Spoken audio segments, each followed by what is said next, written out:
منهم من قصصنا عليك ومنهم من لم نقصص عليك وما كان لرسول أن يأتي بآية إلا بإذن الله. أعوذ بالله من الشيطان الرجيم. بسم الله الرحمن الرحيم. الحمد لله والصلاة والسلام على رسول الله ثم أما بعد. السلام عليكم ورحمة الله وبركاته. Bugün Allah Subhanahu wa Ta'ala'nın fazli ve muvaffaq qilishi bilan Qur'oni Karimdagi qissalar degan darsdan Nuh alayhissalomninki o'zining qavmini haqiqatga, to'g'riga, iymonga, chaqag'illikni qandoq boshlaganligi haqida to'xtalib o'tamiz. Allah Subhanahu wa Ta'ala to'g'rini so'zlashga nasib qilsin va to'g'riga amal qilishga hammamizni nasib qilsin. Aldınqı dərsdə dəb ötkəndək Nuh aleyhisselam bilan Adem aleyhisselamның o'tirisidagi zamonda o zamanninki qanchalik bo'lishidan qat'iy nazar ba'zi olimlarimiz ikkalanning o'tirisidagi zaman 10 ming yil deganlar bor. Ya'ni eng tuvan bo'lganda 1000 yil yoki uningdan natijasi yuqori bo'lishi mumkin. Bütün insonlar Adem aleyhisselamning avlodlari tavhid asosida, ya'ni Allohni tunigan, Allah'ın birligini tunugan asasda yaşagan. Ma'lum xata işlarni qilganlar, xuddi Adem aleyhisselamning bir balasi yana bir balasini o'ltirib etgandek jinoyat sodir qilganlar, gunoh sodir qilganlar bo'lsa-mu, lekin Allohga shirik keltirish, Allohni tunimaslik, qiyomatni e'tirof qilmaslikdan iborat bundaq ig'ir jinoyat, bu cho'ng jinoyatlar bu Adem aleyhisselam bilan Nuh aleyhisselam o'ttirisir yaşagan köp zamanlarda çoğu yüz vermegen. Net 100 yıl ötkendin keyin Adem aleyhisselam'nınki evlatlarının qatidin naiti yaxshi kishilar bo'lib, bularning ismi Sura Nuhda alohida bayon qilingan. Waddaw va Suwa'a va Ya'uqa va Nasra deb mushtut Ademning ismi zikr qilingan. İbn Abbas radıyallahu anhu'nun bayon qilishicha bular aslida yaxshi odamlar. Allohni tuniydigan, Allohga ibodat qilgan, ixlosmandlik bilan haq ustida yashagan insonlar. Bular o'lib ketgandan keyin shayton shu chaqdagi insonlarga vasvas qilib, ularni azdirib, bular shunda yaxshi odamlar-ti, bular o'lib ketdi. Sizlar bularning bir haykallarini qatirib qo'ysanglar bo'lmamdi. Shularni eslab turish uchun, shular mangan yo'lda menish uchun, shularning izbasari bo'lish uchun kelgisi avlodlarga bizning ichimizdan mushundaq büyük yaxshi ota-bobolarimiz o'tgan deb bir aslim bo'lsin. Shunga bularning haykallarini yasab qo'yinglar deb azdirib, u chaqdagi insonlar shularning haykallarini yasagan, bu haykalni yasagan, Allohni tunigan yaxshi bandilar o'lib ketgandan keyin bularning avlodlariga kelgan vaqtda shayton bularni azdirib, mana sizning ota buvanglar mushu haykallarga ibodat qilganti, mushularga cho'qinganti deb shuning bilan keyingi avlodlarning izishiga sababchi bo'lgan deb bayon qilgan. Demak, yaxshi kishilarning haykallarini tiklaymiz degan maqsadda, ularni aslaymiz degan maqsadda haykal yasalgan. Keyingi avlodlar desa bu ota-bobolarning to'g'ri yo'lni unutib, mush haykallarga ibodat qildigan, Allohni tunimaydigan, Allohningki birligi va borlig'ini e'tirof qilmaydigan, balki mush haykallar biz ibodat qilishga tegishlik, bizning ota-bobolarimiz mushuniga ibodat qilgan degan tushunchaga bular kelgan. Shu chaqdagi insonlar kelgandan keyin Alloh Subhanahu va Ta'ala en birinci insonlarga avatilgan payg'ambar sifatida Nuh aleyhisselamni avatgan. Bu vaqt Allah Subhanahu va Ta'ala Sura Nuhning 5'da Nuh aleyhisselamni bular avatganligini bayon qilib, tuvandikidek bir necha mavzuda alohida to'xtalgan. Bismillahirrahmanirrahim. İnna arsalna Nuhan ila qavmihi an anzir qavmaka min qabli an ya'tiyahum azabun alim. Biz Nuh aleyhisselamni, o Nuh aleyhisselamның özünün qavmi, özünün xalqi, özünün jutlığı, özünün tunuş bilişleri boğan kişilerge Nuh aleyhisselamni peygamber qilib evatdiq. Bu Nuh aleyhisselamninki vazifasi nima? Ularni nimaga chaqirdi desa, ularni sizlar bu to'g'ri yo'lda mangmisanglar, hozirgi xato yo'lingda mengivasanglar, Allohga ibodat qilmasanglar, Allah subhanahu va taolaning birligini tunmasanglar, sizlarga pat yaqinda bir azob keladi. Men shu azobdan sizlarni ogohlantirman.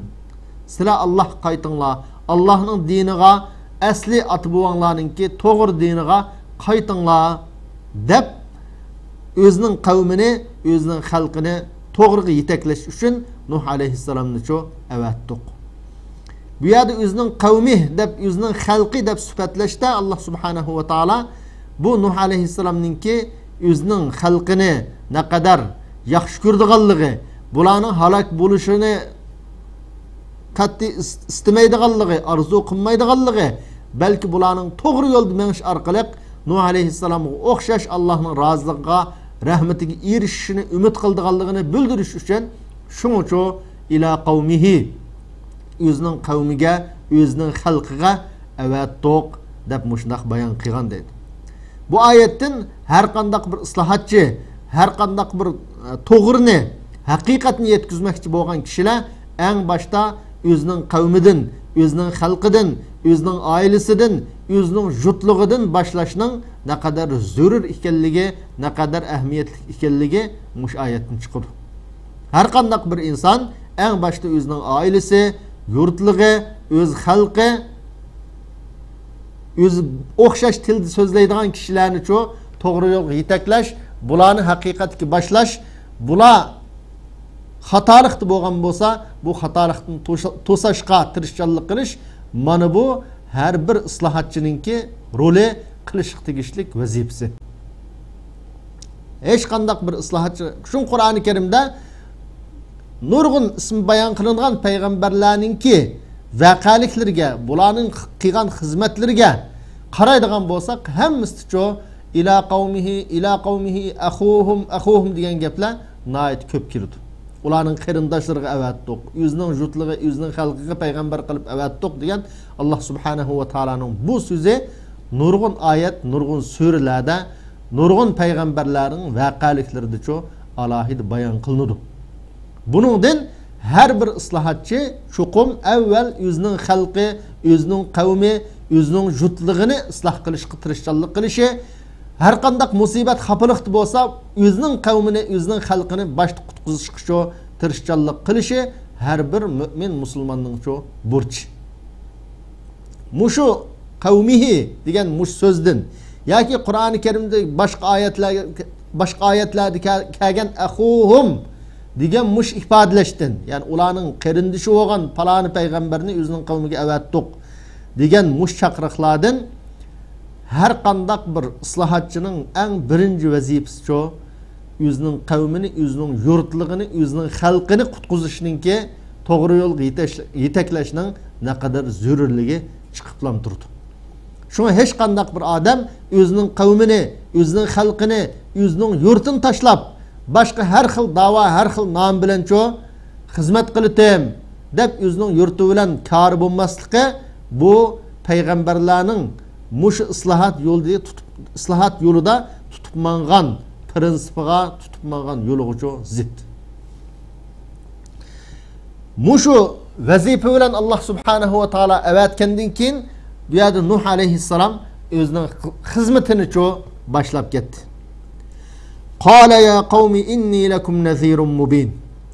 Nuh alayhissalom shuna bilan: ey xalqim, ey qarindoshlarim, ey yurtlig'im, men sizlarni ogohlantiruvchi, Allohning azobidan sizlarni qo'rqatquchi, Allohning yo'lini sizlarga tunutquchi. Normal odatdagidek tunutmayman, balki nihoyat aniq tunutaman. Aniq bayon qilaman. Shu sizlar mening so'zimga quloq solinglar. Mening yo'l yo'riqlarimni anglanglar. Mening yo'l yo'riqim bo'yicha yashanglar. Mening yo'l yo'riqim nima desa, eng birinchisi ani ibudulloh. Sizlar Allohga ibodat qilinglar. Allah'ın ibadetki birden-bir layık zat ekenligini tunungla. O Allah'tan korkangla. Demek muş ayette Allah Subhanahu ve Teala İbn Kesir rahimehullah muş ayetning tefsiri nima deydi dese, agar sizlar tavba qilsanglar, Allah qaysanglar, Allah'ın bir ve barlığını ibadet qilishga loyiq zatning Allah ekanligini bilsanglar, bu azap sizlarga kelmaydi. Agar unda qilmasanglar, mush hozirgi tarsolig'inglarda, hozirgi azg'unlig'inglarda meni vasanglar, sizlarga Allah'ning azobi keladi deb Nuh alayhissalom o'zining qavmiga Allah'tan bo'lgan bu vahiyni, bu buyruqni yetkizdi. Demek Allah'ını bir bölüş, Allah'a ibadet kılış, bütün peygamberlerin çakırıqı şu. Bütün peygamberlerge ergeçken hakiki müminlerin çakırıqı ta Adem Aleyhisselam'dan tatip bizning peygamberimiz Muhammed sallallahu aleyhi ve sellem geçip boğan umumi çakırık muşundan ibaret. İnsanın bu hayatta doğru yolda menişinin birden bir asası nima dese, Allah subhanahu ve ta'ala'ga ibadet kılış, Allah'ını bir bölüş, Allah'ını bir dep itiqat kılış. Muş doğru yoldan burulup ketmesliknin ki, muş doğru yolda çın turup ezip ketmey menişinin asası nima dese, Allah'tan korkmuş. Yani ben bu doğru yoldan çıkıp gidip kalsam, Allah subhanahu ve ta'ala çokum beni azaplaydı o. Beni cezalaydı o. Allah'ın rahmetinin qoğulunu ben diyen hakikatin çoğu. Tunuş nemi ölen buludu dese, takvadarlık ölen, yani Allah'tan korkuş ölen buludu. Peygamberge ergişinin yüzü muş doğru yolda aş prinsipte menişninki menişka hakik kipillik kılalaydıgan hakikat nemi dese, Peygamberge ergisiz. Şumuş ayette vettekuhu ve ati'un. Yani Allah'a ibadet kılınlar, Allah'tan korkanlar. Andın çoğu bana boysununlar dep Nuh aleyhisselam Allah'da yüzüge boysunuşunu, yüzüge ergişişini mi muş Allah'a ibadet kılış, Allah'a takvadarlık kılış ölen bir geço bayan kıldı. Muşunda kıyga vakitte Allah subhanahu ve ta'ala tevbi kıyguçılağa vədi qıyğan özününki güzel vədisini, özününki müminlərə bayan qıyğan mükafatını çoğu Allah subhanahu ve ta'ala bayan qıldı. يَغْفِرُ لَكُمْ مِنْ ذُنُوبِكُمْ وَيُؤَخِّرُكُمْ إِلَى أَجَلٍ مُسَمَّى. Doğru yol qaysanlar, bana boysunsanlar, Allah'tan korksanlar, Allah subhanahu ve ta'ala sizlarninki günahlarınlarını, yani ilgirki Allah'a kafir olgan, Allah'a tangan, botqa ibadet qıygan bu günahlarınlarını Allah subhanahu ve ta'ala ço tevbe kıldı, afu kıldı. Allah subhanahu ve ta'ala keçiriydi. Ve sizlarga uzun müddet birdi. Yani uzun müddet muş hayatta yaşaştın ibaret, sizlarning ecrinlarını keçiktirishdan ibaret bu nimetni sizlarga ço ata kıldı. Sizlarninki sizlardan aldığan azap hesap ne? İmtihanını çoğu kıyamet günüge keçiktirdi. Kıyamet günügeçilek sizlarni çoğu derhal cezalamaydı. Kıyametninki azabı, yani bu yerde la yuakharul ecel dep keyinki ayette Allah'da bunu bayan kıldı. Bunda bayan kılışı ma dünyadaki azap Allah subhanahu ve ta'ala'nın insanlarına takdir kıygan, insanların asilik kılışı, hata yol demesi sebeplik takdir kıygan azapları, cezaları tevbe kılış arkalık, Allah kaytış arkalık keçiktirildi. Lekin kıyamet gündeki hesap çoğu dese kat'i keçiktirilmeydi. O kâge vakitte şukum Allah subhanahu ve ta'ala hesabını bütün insanlardan çoğu çoğun küçük hemmi işiga insanlardan hesap alır.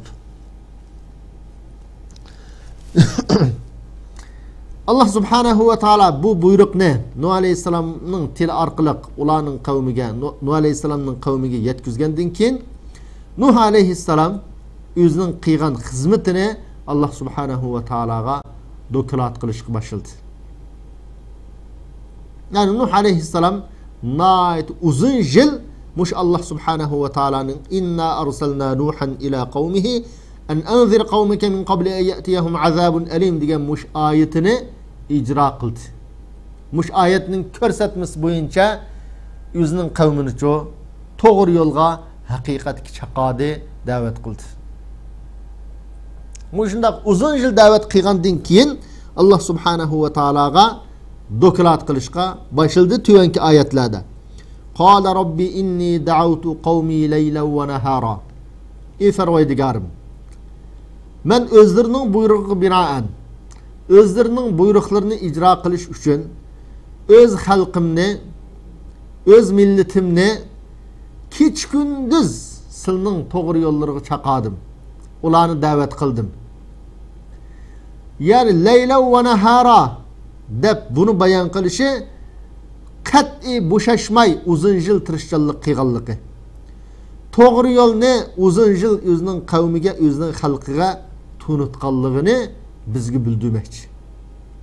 Demak, Nuh alayhissalomninki mush oyatda men kech kunduz o'z xalqimni to'g'ri yo'lga chaqadim, haqiqatga chaqadim deyishidan biz bu hayatda to'g'riga chaqirish, to'g'riga başqalarni yetaklashningki naqadar qiyin ish ekanligi.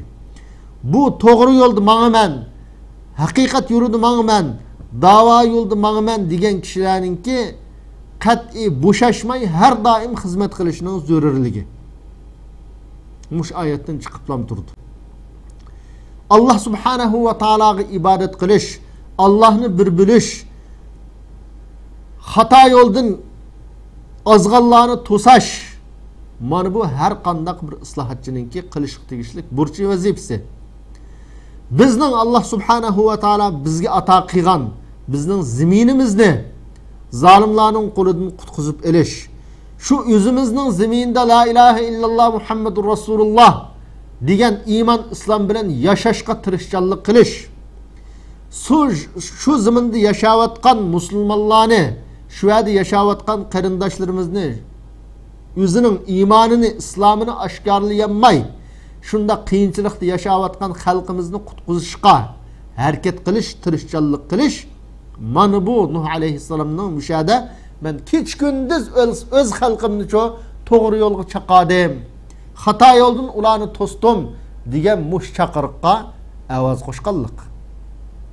Biz bu dinimizni bölüp tushunolmayli. Yani Nuh aleyhisselam Allah'a ibadet qilish uchun chaqiribdikan. Biz bu zaminimizni azod qilish yoki vatanimizni qo'lga olish uchun chaqirish bilan buning nim munosabati va deb mandaq o'ylayolmayli. Bu ajoyib bizga munosabatlik. Ajoyib bizga munosabatlik. Bir davlatning bo'lishi, Müslümanlar için bir erkinlikning bo'lishi mushu dinning qapqarish uchun shart. Şu alimlerimiz nima degan desa, dinning qapqarish uchun, dinning gullanish uchun bu dinni qo'g'daydigan davlat bo'lishi kerak degan. Biz davlatimiz bo'lmag'achqa, davlatimizni, zaminimizni turamag'achqa bugungi kunda cho'g'a desa, xuddi Nuh alayhissalomning qavmi shaytonning kayniga kirib azg'an bo'lsa, bizning xalqimiz majburiy ozdirilyotidi. Majburiy dindan chiqarilyotidi. Majburiy kommunizmni urug'lashga majburlanyotidi. Zo'rlanyotidi. Demak, bizning mas'uliyatimiz nima desa, ash islomni, iymonni saqlab qolish uchun harakat qilish, xizmat qilish, da'vat qilish, vatanimizni qo'limizga olish uchun tirishchanlik qilish desa, mush payg'ambarninki harmay talmay men o'z xalqimni kech kunduz to'g'riga chaqadim, xato yo'ldan ogohlantirdim degan mush chaqirig'i bilan zich munosabatli qarindoshlar. Shuning uchun biz bu da'vo yo'lida mengayotganlar vatanimizning ozodligi uchun, xalqimizning erkinligi uchun xizmat qilayotganlar o'zimizning qilayotgan xizmatini cho'qinma payg'ambarning yo'li, peygamberlerin yolu mavu dep tunuşumuz lazım. Bu yolda ço kat'i buşşap kanmay, suslap kanmay, suslap zirik kanmay her daim ço hizmette izcil menşimiz lazım. Müşar Allah subhanahu wa ta'ala Nuh aleyhisselamның halini süpetlep nimdi dediyse Nuh aleyhisselamның til arqılıq da'avtu qavmi leyla ve nehara hiç gündüz men harmay talmay özemnin halkını ço çaqadım digelligini Allah subhanahu wa ta'ala bizge uqtudi. Lekin bu nadan halk. Bu nadan halkның bu Nuh aleyhisselamның çaqırığıga cevap qaytırış qandaq boldu dediyse felem yaziduhum duai illa firara. Men bulanı toğrığı çaqağan sire hakikat ki çaqağan sire bula texim uçu bu toğrı yoldan yıraklaştı. Toğrı yoldan kaçtı. Bu toğrı yoldan meğiş aşında qiyin. Nurgun adamla çıdımaydı. Nurgun adamla sabır kılanmaydı. Nurgun adamla otur yolda ço qep qarıdı. Şunun için biz peygamberinin yolu haqiqi agişip mağıdıgan müminler zirikmey mağalaydıganlar özümüzün davası da hizmetimizde müstehkem turalaydıganlar boşaşmaydıgan insanlar deydikenmiz çokum bizning vazifemiz hiç gündüz davet qilish, hiç gündüz tirishchanlik qilish, hayotni behuda baka o'tkazib etmaslik. Neticeni ço Allah subhanahu wa ta'ala çokum birdi. Allah yaxshi güzel neticeni bizga çokum ata qildi. Bunga ishoncimiz bo'lish lazım. Kishilarning suslab qilishi yoki bu to'g'ri da'vatni chetnab ketishi, yaraqlab ketishi, hech kimning bunga kari bo'lmasligi yoki kari bo'ldiganlarning sonining azlab ketishi bu xizmat ustidagi kishilarni bo'shashtirib qo'yishga sababchi bo'lsa shu qat'iy to'g'ri bo'lmaydi. Qat'iy to'g'ri bo'lmaydi. Shuning uchun qarindoshlarimiz biz bugungi Nuh alayhissalomninki o'zining qavmiga payg'ambar qilib avatilgandan keyin da'vatni boshlaganligi bu da'vat yo'lida her daim bo'shab qolmay tirishchanlik qilganligi hech gündüz o'zining to'g'ri deb e'tiqod qilgan yo'liga o'z xalqini chaqaganligi mana bu voqelikdan bizningki xizmatda izchil mengishning zarurligi da'vatdan bo'shab qolmaslikqa bu payg'ambarninki yo'lidan tutmagan prinsipidan alohida o'rnak elishning zarurligi bugungi bu oyatlardan chiqib turibdi. Ve şundaqla iman bilan, iman islom bilan vatanni bag'lashninki, vatanda yashayotgan musulmonlarni qutqizish bilan yaxshi yo'lga buyurish, yomonlikdan to'sashninki naqadar zich munosabatli ekanligini tunish. Bu mu bugungi mushu Nuh alayhissalomning qissasidan ko'rinib turgan bir haqiqat. Davlatning bo'lishi dinninki gullanib taraqqiy qilish uchun shart degan haqiqatni tushunish biz uchun bugungi kunda eng zarur bo'lgan bir haqiqat. Allah subhanahu wa taala hammamizni mas'uliyatimizni tunaydigan, majburiyatimizni tunaydigan, qilishga tegishli vazifamizni tunayalaydigan shu vazifalarimizni ado qilish uchun kech kunduz tirishchanlik qildigan kuchli ruh ato qilsin. Mushu Nuh alayhissalomninki kech kunduz men o'z xalqimni to'g'ri yo'lga chaqadim, o'z xalqimni xato yo'ldan ogohlantirdim degan mush so'zdan alohida biznimi xizmatimizda alohida mush so'zni o'rnak qilib yashashga Allah subhanahu wa taala nasib qilsin. Subhanakallahumma wa bihamdik nashhadu an la ilaha illallah nastaghfiruka wa natubu ilayk. Bismillahirrahmanirrahim. Vel asr innel insane lefî husr illellezîne âmenû ve amilus salihâti ve tevâsav bil hakki ve tevâsav bis sabr.